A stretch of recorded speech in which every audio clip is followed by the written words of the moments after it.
प्यारे स्टूडेंटों, आइए हम आपको आज 9वीं क्लास का जो है यह निर्देशांक ज्यामिति कोऑर्डिनेट ज्योमेट्री के बारे में मैं आपको कुछ अपने काबिलियत का मैं आप लोगों के सामने रख रहा हूँ। उसको यदि आपको समझ में आए तो मेरी काबिलियत है, नहीं समझ में आए तो कोई दिक्कत नहीं है। मैं फिर से प्रयास करूँगा कि अच्छे से अच्छे मैं वीडियो बनाऊँ, ताकि 9th क्लास के यह जो स्टूडेंट्स का जो है कोऑर्डिनेट ज्योमेट्री, यह जो है आपका 3 नंबर एक्सरसाइज का जो है यह अध्याय है, और इसमें मैं आपको दिखा रहा हूँ।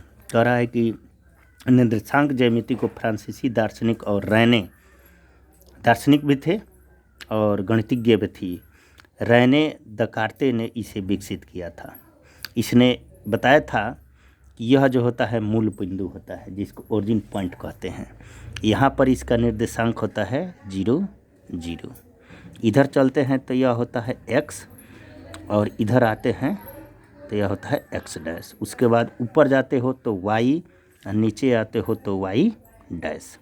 तो यहाँ पर जो भी साइन आप इस पर कोऑर्डिनेट में जाता है तो यह प्लस में जाता है।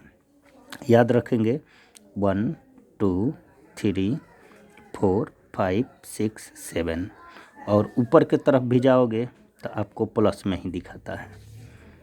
ध्यान से समझिएगा 1 2 3 4 5 6, और इधर आते हैं तो यह हो गया आपके बाएं तरफ। बाएं तरफ आते हैं, दाहिने प्लस होगा और बाएं तरफ ओरिजिन पॉइंट के आएंगे तो आपको माइनस होगा। यहाँ पर -1 -2 -3 -4 -5 -6 -7। इसी प्रकार आप नीचे आओगे तो यह होगा आपका माइनस में। याद रखिएगा, नीचे आना है तो माइनस में, ऊपर जाना है तो प्लस में। -2 -3 -4 -5 -6 -7।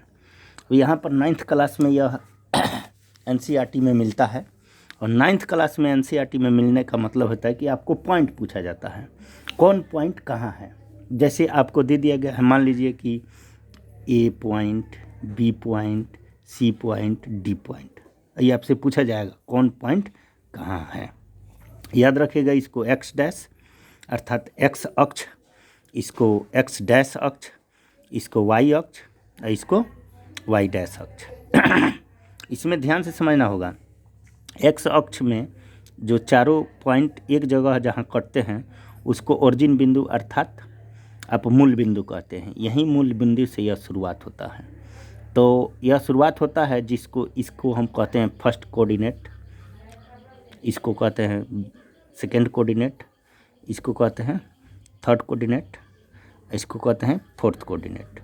कोऑर्डिनेट न समझ के आप निश्चित समझ लीजिए, इसको पहला चतुर्थांश, इसको द्वितीय चतुर्थांश, इसको तृतीय चतुर्थांश, और इसको चौथा चतुर्थांश कहते हैं। तो चतुर्थांश में याद रखिएगा, यहाँ पर x पहले लिखना है और y बाद में। x y का निर्देशांक यहाँ दोनों प्लस प्लस में होगा।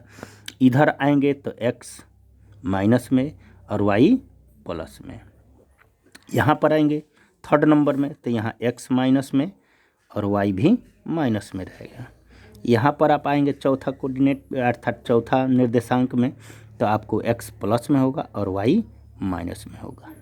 यह हमें ध्यान से समझना होता है। एक बात और मैं आपको बता दूं कि x डैश जिधर होता है इसको x अक्ष अर्थात ये जो है रो और कॉलम में होता है, तो याद रखिएगा यह क्षैतिज है, क्षैतिज वाले को x अक्ष और ऊर्ध्वाधर वाले को हम y अक्ष कहते हैं। ठीक है, और इसको पहला चतुर्थांश, इसको द्वितीय चतुर्थांश, इसको तृतीय चतुर्थांश, इसको चौथा चतुर्थांश कहते हैं। और दूसरी बात भी याद रखनी होगी कि पहला चतुर्थांश में प्लस प्लस, दूसरा चतुर्थांश में माइनस प्लस, तीसरा में दोनों माइनस अर्थात माइनस माइनस, और चौथा में होगा प्लस तब माइनस।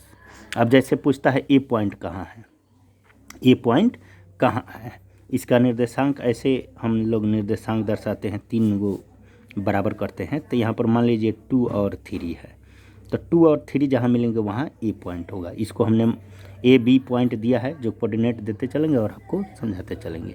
तो एक्स अक्ष को ही आप ए मानेंगे, x मानेंगे, और y अर्थात यहाँ पर हो गया x और ये हो गया y, जैसे मैंने यहाँ पर लिखा है।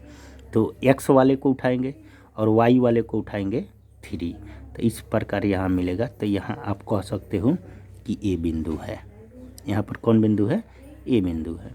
उसी प्रकार मान लीजिए b बराबर है आपको मान लीजिए -3, उसके बाद 4, तो यह कहाँ बिंदु होगा, तो यह जो होगा बिंदु आप ध्यान से समझ लीजिएगा। ऐसे तो आप शॉर्टकट में याद रख सकते हैं, जब पहला माइनस हो और बाद में प्लस हो तो वो सेकंड में जाएगा, लेकिन इसका निर्देशांक बताने की ज़रूरत है। तो ऐसे आप कीजिए, -3 पहले x वाला लेंगे तब y वाला लेंगे, तो यह जो है यहाँ मिलेगा। इस पर आप B पॉइंट केंद्रित कर सकते हो।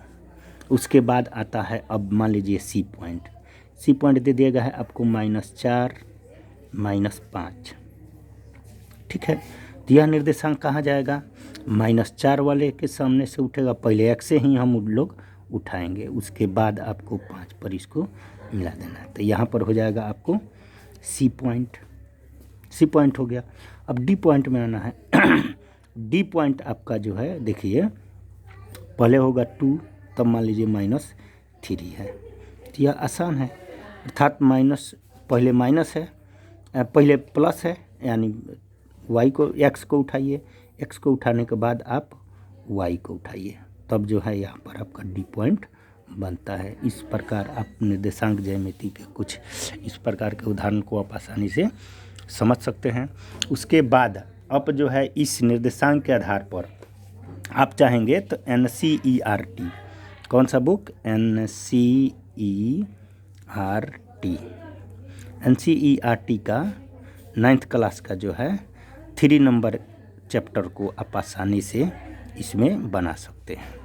3 नंबर एक्सरसाइज में यहाँ पर है 3.1, 3.2, 3.3 और 3.4 है। इसको आप आसानी से इस पर बना दीजिएगा। अगर इसमें आपको कोई समस्या आए तो आप आसानी से आप हमें कोई मैसेज कीजिए, ताकि हम आपको आपके जो ये 4था नंबर एक्सरसाइज जो है इसको आसानी से हम आपको बता सकें। उसके बाद हम आगे बढ़ते हैं।